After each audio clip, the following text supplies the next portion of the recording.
রাজ্যে ফের একটা নিয়োগ দুর্নীতির অভিযোগ।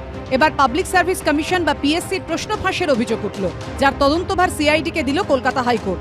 স্কুলে নিয়োগ দুর্নীতি মামলায় সোমবার ঐতিহাসিক রায় দিয়েছে কলকাতা হাইকোর্ট। বাতিল করা হয়েছে 2016 এসএসসির পুরো প্যানেল। সিবিআইকে তদন্ত চালিয়ে যাওয়ার নির্দেশ দিয়েছে আদালত। মঙ্গলবার রাজ্য সরকারের নিয়োগ সংক্রান্ত আরও একটি মামলায় সিআইডি তদন্তের নির্দেশ দিল কলকাতা হাইকোর্ট। চলতি বছরের 16-17 মার্চ পাবলিক সার্ভিস কমিশনের পরীক্ষা হয়েছিল।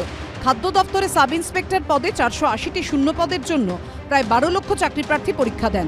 অভিযোগ ওঠে টেলিগ্রাম, হোয়াটসঅ্যাপে পরীক্ষার প্রশ্নপত্র ফাঁস হয়ে যায়।